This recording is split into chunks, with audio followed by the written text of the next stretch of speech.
여러분, 혹시 어린 시절 가슴 뛰는 모험을 꿈꾸게 했던 이야기가 있으신가요?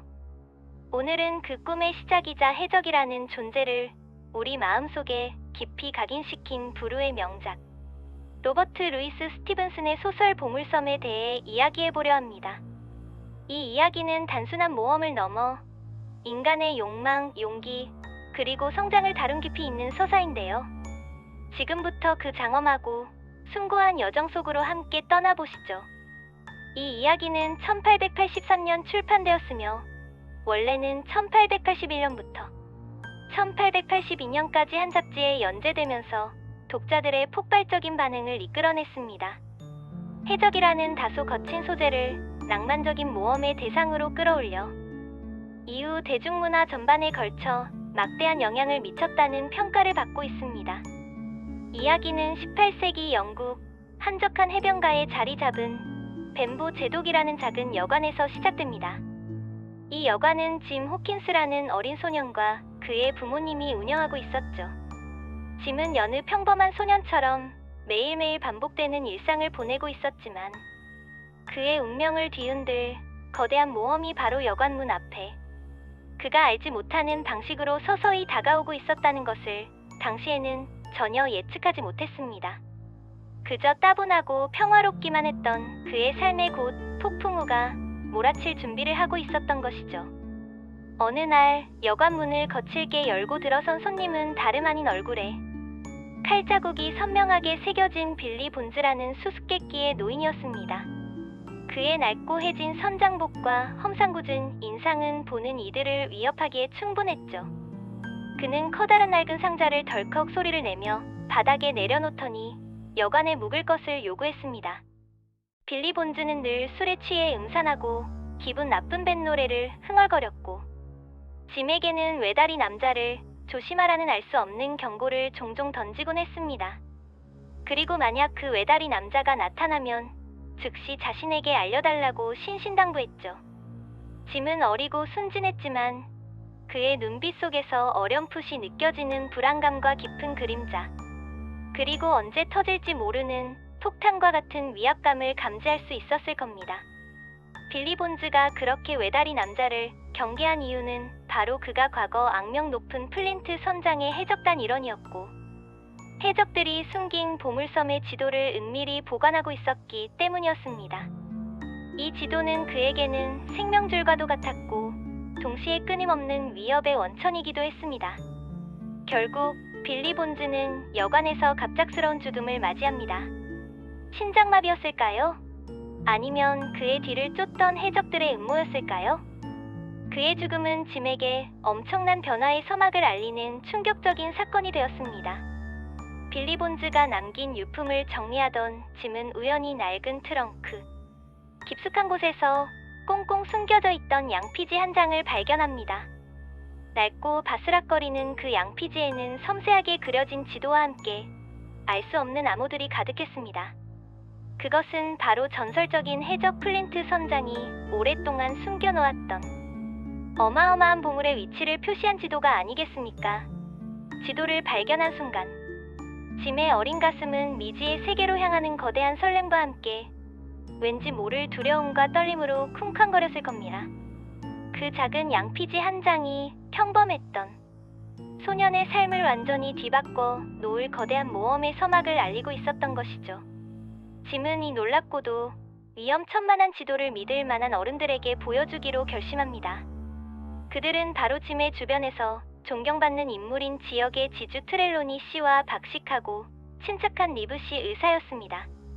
트렐로니 씨는 키가 크고 어깨가 넓으며 행동이 민첩했지만 다소 경솔하고 입이 가벼운 성격의 소유자였습니다. 그는 보물 이야기에 단번에 흥미를 느끼고 눈을 반짝이며 당장이라도 배를 띄울 기세였죠. 반면 이성적이고 차분한 리브시 의사는 처음에는 반신반의했지만 지도의 진위 여부를 면밀히 확인한 후 이 모험이 결코 허황된 이야기가 아님을 직감하고 보물찾기 항해를 함께하기로 결심합니다. 이렇게 세 사람은 꿈에 그리던 보물을 찾기 위한 원대하고도 위험한 여정을 시작하게 됩니다.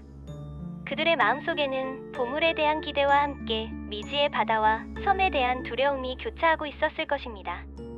모험을 위해 트렐로니 씨는 항구 도시 브리스톨로 향합니다. 그곳에서 그는 히스파니올라 호라는 이름의 멋지고 튼튼한 배를 구입하고 숙련된 선원들을 모집하기 시작합니다. 이때쯤에 눈에 띄는, 아니 모든 사람들의 시선을 사로잡는 인물이 있었으니 바로 외다리 선원 롱존 실버였습니다. 그는 겉으로는 친절하고 유쾌하며 재치 넘치는 요리사로 보였습니다. 특유의 능글맞은 미소와 어깨에 얹고 다니는 앵무새, 그리고 유창한 말솜씨는 모든 이의 호감을 샀고 특히 트렐로니 씨의 마음을 사로잡기에 충분했습니다. 롱존 실버는 선원 모집을 돕는데도 적극적이었고 그의 경험 많고 유능한 모습은 트렐로니 씨의 전폭적인 신뢰를 얻었죠. 하지만 짐은 그의 눈빛 속에서 언뜻언뜻 비치는 섬뜩하고 기묘한 분위기를 감지했을 겁니다. 겉으로는 선량한 선원처럼 보였지만 사실 롱존 실버는 과거 악명 높은 플린트 해적단의 일원이었으며 이 항해의 진정한 목적이 보물이라는 것을 이미 간파하고 있었습니다. 그는 다른 해적 동료들과 은밀히 손잡고 선상에서 반란을 계획하고 있었던 것입니다. 롱존 실버는 한쪽 다리가 없는 외형과 앵무새를 데리고 다니는 모습, 그리고 이중적인 성격으로 이후 많은 소설과 영화에 등장하는 해적의 전형적인 이미지를 확립하는 데 결정적인 역할을 했습니다. 히스파니올라호는 드디어 거친 망망대해를 향해 힘찬 돛을 올리고 출항합니다. 짐은 배 위에서의 새로운 생활에 적응하며 설렘과 함께 미지의 세계에 대한 모험심을 한껏 키워나갔습니다. 하지만 행복은 오래가지 않았죠.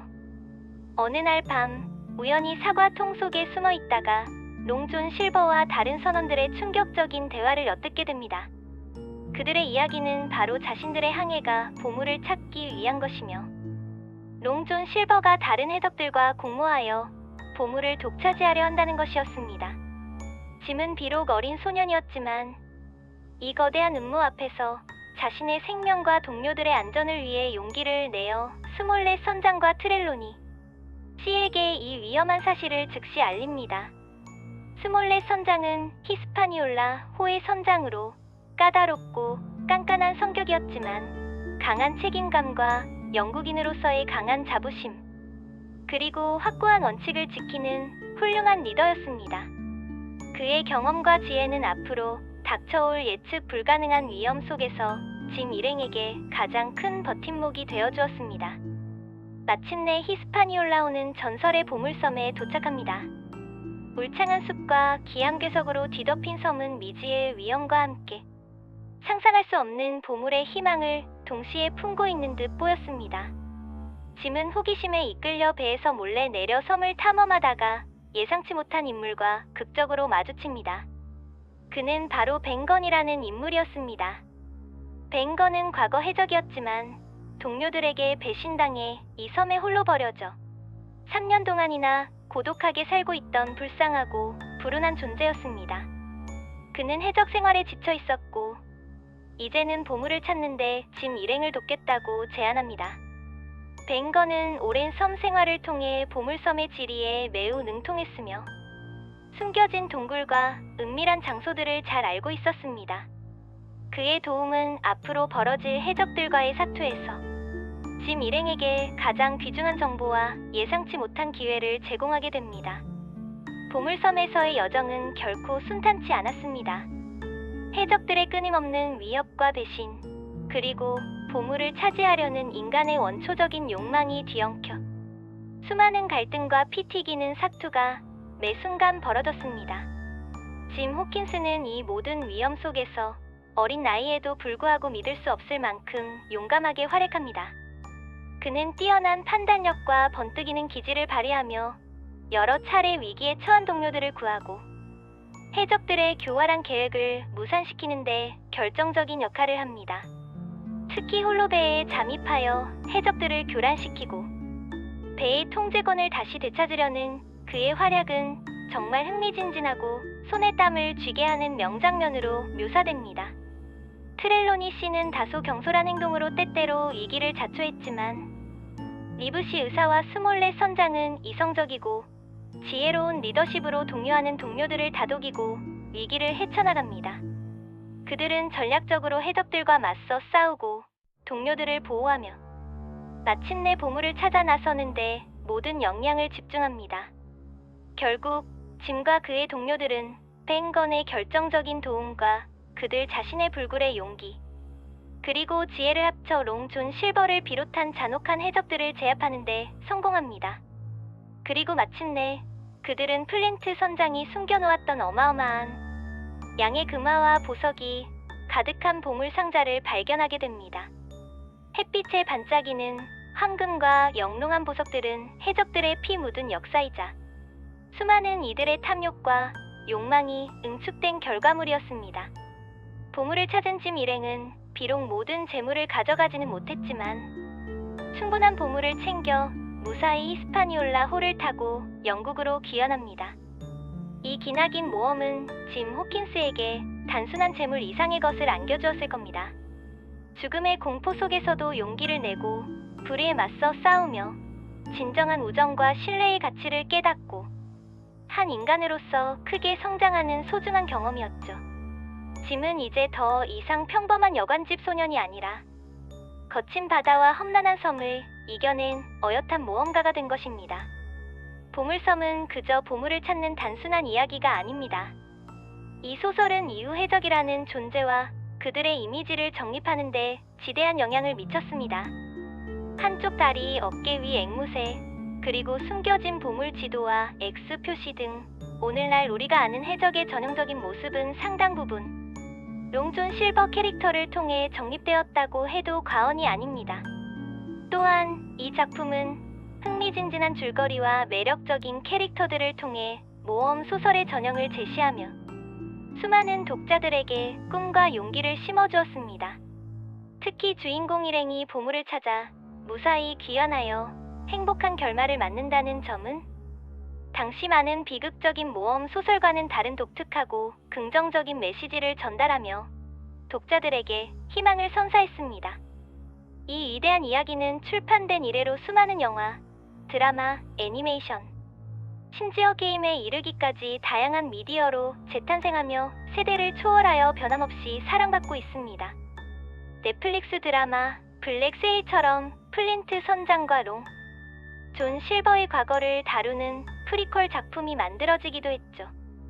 이처럼 보물섬은 단순한 옛 이야기가 아니라 여전히 우리에게 미지의 세계에 대한 동경과 모험에 대한 뜨거운 열정을 불러일으키는 살아있는 고전입니다. 자, 이제 여러분은 어떤 보물을 찾아 떠나고 싶으신가요? 이 이야기가 여러분의 삶 속 모험의 작은 영감이 되었기를 바랍니다. 감사합니다.